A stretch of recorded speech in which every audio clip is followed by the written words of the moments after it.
अऊज़ु बिल्लाहि मिनश शैतानिर्रजीम बिस्मिल्लाहिर्रहमानिर्रहीम। अस्सलाम वालेकुम, मैं हूँ सादिया सुहेल, आपकी दोस्त, आपकी हमदर्द। उम्मीद है कि आप सब खैर आफियत से होंगे। गर्मी ज़ोरों पे है और आप सब लोग अपना बहुत ख्याल रखें क्योंकि गर्मी में लू लगना और बीमार होने का ख़दशा बहुत ज़्यादा रहता है। अच्छा मैं एक दिन ऐसी बैठी हुई थी, मेरी बहुत प्यारी सी पोती है, नवासे हैं, बच्चे हैं, माशाल्लाह ग्रैंड चिल्ड्रन हैं। तो वो जब घर पे आते हैं तो घर पे एक अजीब सी रौनक आ जाती है। वो उनकी शरारतें, हर चीज़ प्यारा लगता है। तो बच्चों को मैं, क्योंकि उनको बहुत ज़्यादा प्यार करती हूँ, तो बच्चे कहते हैं कि आप स्पॉइल कर रहे हैं, ये कर रहे हैं। तो मैं हंस के कहती हूँ कि सब बड़े कहते थे कि असल से सूद प्यारा होता है। तो आपको पता ही नहीं है, जब आप दादा दादी बनोगे या नाना नानी बनोगे ना, तब आपको अंदाज़ा होगा कि इन बच्चों से कितना प्यार होता है। वो कहते हैं जब हम छोटे थे तो आप कहती थी कि आप जब माँ बाप बनोगे ना तो आपको पता चलेगा कि माँ बाप से बढ़कर कोई मोहब्बत ही नहीं होती, औलाद से करता। तो अब आपका बयान फिर चेंज हो गया, अब आप कह रही हैं दादा दादी या नाना नानी हो। तो मुझे ये लगा कि जब हमने पेरेंट्स बनने का एक एक्सपीरियंस किया तो लगता था बस दुनिया यही है, लेकिन जब आप ग्रैंड पेरेंट्स बनते हैं तो फिर लगता है कि बस दुनिया ख़त्म हो गई है और सब कुछ यही है। ये अल्लाह ने एक इतना प्यारा रिश्ता माँ बच्चों के दरमियान, अल्लाह ने एक इतना नेचुरल प्रोसीजर रखा है कि इसके लिए आई थिंक ये अल्लाह की बहुत बड़ी नेमत है। मुझे काफ़ी सारे लोग फ़ोन करते हैं और मसले मसाइल, जहाँ बच्चियों की शादी ना होने का मसला, वहाँ एक बहुत बड़ा मसला औलाद ना होने का भी है। और आजकल तो ये मसला बहुत ज़्यादा देखने और सुनने में आ रहा है। तो आज जो मैं आपको वजीफ़ा बताने जा रही हूँ, आज औलाद ही के लिए कि अल्लाह ताला आपको औलाद जैसी नेमत से नवाजे, उसके हवाले से है। वो तो इंशाअल्लाह मैं आगे जाके आपको डिटेल बताती हूँ वजीफ़े की, लेकिन थोड़ा मैं इस हवाले से बात करना चाहती हूँ कि मैं एक बहुत खूबसूरत कॉन्फ्रेंस में थी।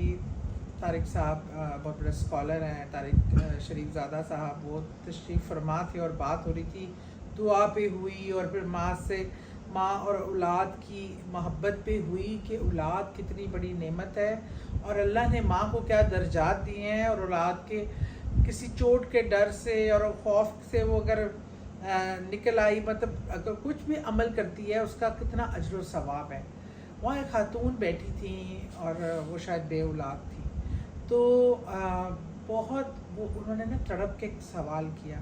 उन्होंने कहा कि आप वो तो बता रहे हैं कि जो माँ बच्चों के साथ उसको जो अजर मिलता है जिसके बच्चे होते हैं, क्योंकि वो इस हवाले से था, वाक़या काफ़ी लंबा हो जाएगा तो मैंने इसलिए उसको भी फिर किस टाइम सुनाऊंगी भी पूरा, कि माँ को जो बच्चे के हवाले से थोड़ी सी तकलीफ़ या परेशानी होती है और वो तड़प के बच्चे की तकलीफ़ चीख सुन के या कोई चोट लग जाए, तो उसके एवज़ अल्लाह ताला उस तकलीफ़ और उस सब्र के एवज़ उसको एक अनोखा रिवॉर्ड देता है जो आम इंसान को नहीं मिलता।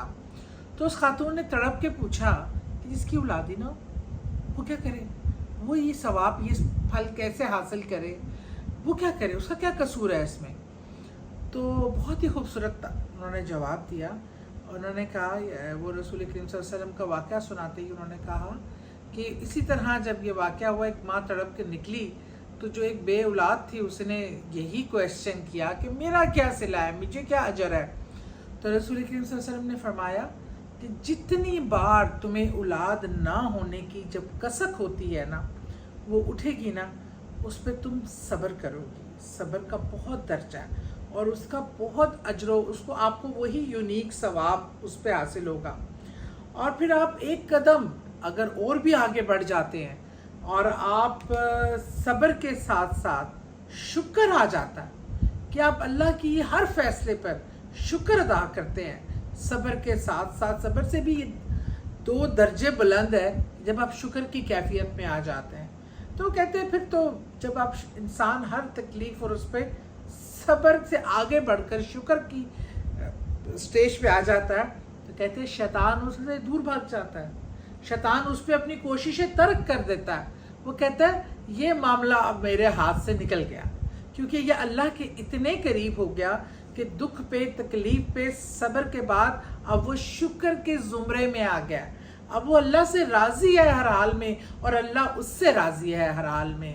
تو بہرحال ان ماؤں کے لیے کہ جن کو اللہ تعالیٰ، ان والدین کے لیے جن کو یہ نعمت سے سارا زندگی وہ محروم رہتے ہیں اور وہ صبر کے علاوہ شکر کی بھی ایکسیپٹ کر لیں، تو ان کا اجر و ثواب کسی طرح بھی صاحب اولاد ماں باپ سے کم نہیں ہے، بڑھ کر ہی ہے، کیونکہ محرومی بھی اس میں ایڈ ہو گئی ہے. اچھا جی، اب آتے ہیں وظیفے کی طرف.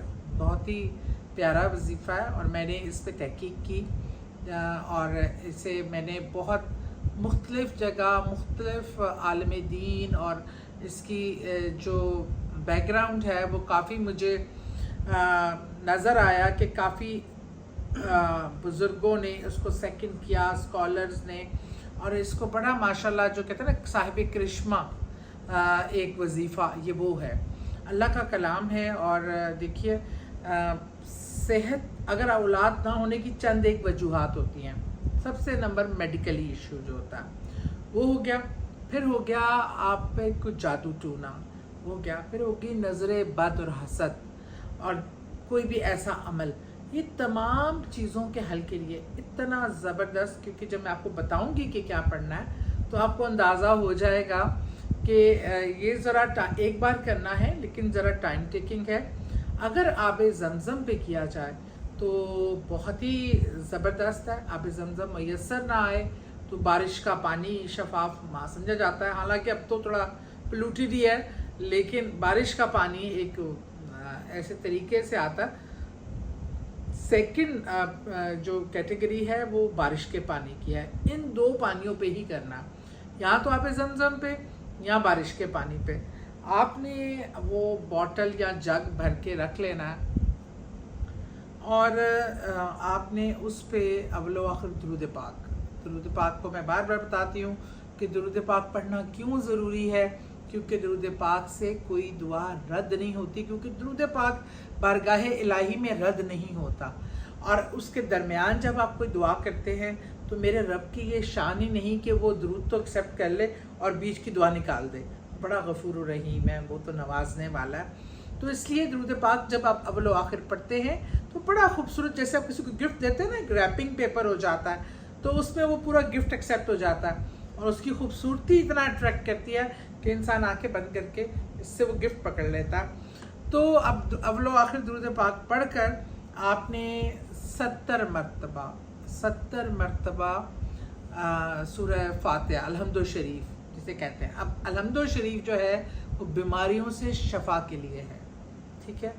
پھر آپ نے 70 بار آپ نے آیت الکرسی پڑھنی ہے. اب آیت الکرسی ہر شر سے بچانے والی، اللہ کی حفاظت میں رکھنے والی، فرشتے معمور ہو جاتے ہیں اس حفاظت کے لیے، اور ہر قسم کی شر شیطان سے محفوظ رکھنے والی. اس کے بعد سورہ اخلاص آ گئی، جس کے پڑھنے کا ثواب اور درجہ اور اس کا اجر عظیم ہے. پھر سورہ فلق آ گئی اور پھر سورہ ناس آ گئی. ہر قسم کی نظر بد، جادو ٹونا، حسد سے بچانے کے لیے یہ تمام عمل، یہ سب آپ نے 70 بار پڑھنا ہے. یہ 5 چیزیں ہیں. نمبر 1 الحمد شریف 70 بار، نمبر 2 آیت الکرسی 70 بار، نمبر 3 سورہ اخلاص 70 بار، نمبر 4 سورہ فلق 70 بار، اور نمبر 5 سورہ ناس 70 بار. یہ پڑھ کر آپ نے اس پہ پھر درود پاک پڑھ کے دم کرنا اور وہ پانی رکھ لینا ہے. اور دونوں میاں بیوی نے صبح نہار منہ اٹھ کے ایک بسم اللہ پڑھ کر ایک ایک قبلہ رخ ہو کے ایک گھونٹ یا اتنا پانی پی لینا ہے. انشاءاللہ امید بہت ہے کہ 7 دن کے اندر یہ پہلے بھی آپ اپنے ٹیسٹ کروا لیں، جو بھی رپورٹس ہوں گی آپ کو پتہ ہوں گی، اگر کوئی میڈیکل ریزن ہے، اور اگر بغیر ریزن ہے اور اس کے بعد بھی آپ اللہ تعالیٰ کے سپرد کر کے آپ اپنے ٹیسٹ بھی کرائیں اور اللہ کی رضا کے لیے کوشش کریں نیک اولاد کی انشاءاللہ تعالیٰ. اور ہمیشہ یہ دعا مانگے کہ اللہ صحت والی، لمبی زندگی والی اور نیک اور صالحہ اولاد دینا جو ہمارے سینوں کی ٹھنڈک بن کے رہیں. آپ یہ مجھے ضرور بتائیے گا، اس پہ فیڈ بیک بھی ضرور دیجیے گا۔